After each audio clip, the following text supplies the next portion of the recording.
Hey guys, welcome to Live at 5. Goodness Chick, this week we're hitting on parenting. That's a huge topic to hit on in a very short amount of time, but I believe parenting can be one of the most epic journeys and adventures in your life. There's ups, downs, and in-betweens, and a lot of times it's something, whether we jump into or it's something that's planned, there's not always planning in how do we go through the whole process from when our kids are born until elementary, middle school, and high school, college years. It's a lifelong journey that can be heart-wrenching, intense, joy, amazing. But when we plan and we have some kind of strategy, it makes it a whole lot easier in terms of the decreasing the amount of stress, anxiety we have as parents, but also having the ability and potential to strengthen our relationships with our kids. It's not about being friends, but it's about strengthening the quality of the relationships that we have. So I want to hit on 2 points today that I think go very far in the quality of our parenting abilities and quality of the growth we have as parents and working with our young people. So the first thing I want to get into is, I think, a struggle most of us have, and that is comparing ourselves to other parents. That's kind of the keeping up with the Joneses mentality. You have Susie's mom who's able to go to every lacrosse game. Johnny's dad is on, the PTA and is involved in A, B, C, D, E, F, G, and I'm only doing this.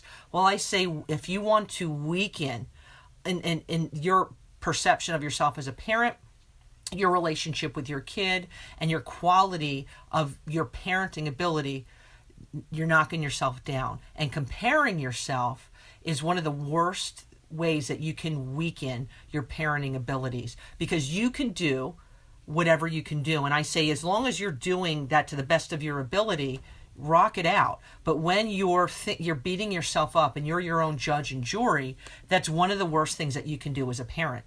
Because I'm looking, the grass looks greener. That parent on the other side is better than I am, and I am falling short in all these areas. Well, you know what? You do the best that you can do with what you've been given, your tools, your abilities. And what this goes hand in hand with is us keeping up with the Joneses and not being able to decipher between needs and wants of our kids. That's part of our issue as a society, and it's fallen on us as parents fitting into that, where, oh my gosh, my kid doesn't have the iPhone 6.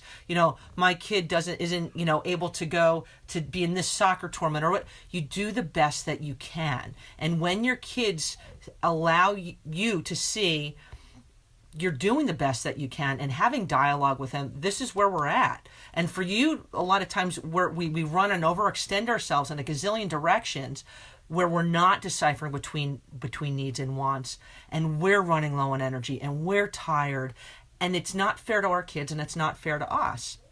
So the first one, keeping up with the Joneses, not comparing yourself, and with that first, allowing yourself to realize that you are not perfect. Okay, you're going to screw up. You are human. That's the way we roll. And realizing you're going to make mistakes.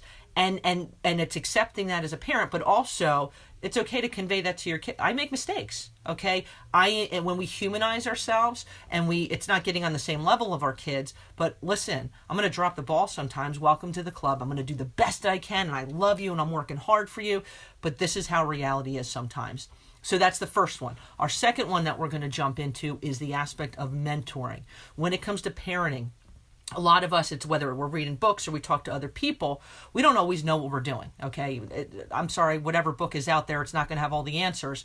Finding somebody that you can relate to, whether you're a single parent, whether you are a step parent, whatever it is, it's finding somebody, not just anybody, that is wise, okay?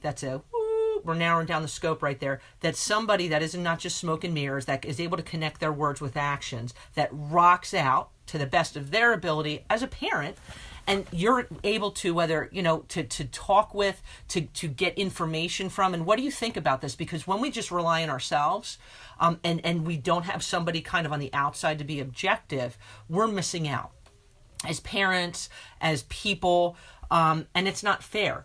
And it allows us not just to vent and to get the clutter and the craziness out of our head sometimes, but it's also for somebody to reinforce you're doing a good job, to kind of have that somebody that's in your corner. We all need that. And it's somebody to hold you accountable. we all need accountability, because we're going to mess up, we're going to try hard, and sometimes we really super duper question ourselves, and we need somebody that's in our corner that's going to say, you can keep going, I'm here. It's, it's 9 o'clock at night, and no, we're not meeting up for a cup of coffee, but just whether it's shooting a text, whether it's somebody that, we're talking on the phone for 7.8 minutes, validating that you are a good person, you're trying hard, and it's going to be okay. And it's a really super duper hard job being a parent, and we're not supposed to go at it by ourselves. The mentor aspect of it, I don't care if you have a 6-month-old or if you have a 23-year-old, it's asking and gleaning information from someone who is older. That was something I know my own parents instilled on me when I was younger. Find people that make you want to be better, that you will challenge you to grow. And now not only as a kid, but as an adult and as a parent, because there's room for growth. There's always room for growth. And when we don't believe that, we're not in a healthy place. So the two that we hit on today was not comparing yourself, and the second, having a mentor.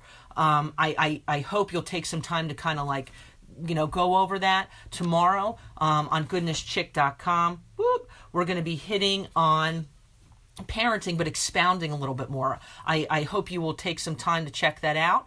And then also feel free to jump on goodnesschick.com, subscribe, the newsletter that I send out every Thursday with further tips and strategies. We're not about rocking this out alone.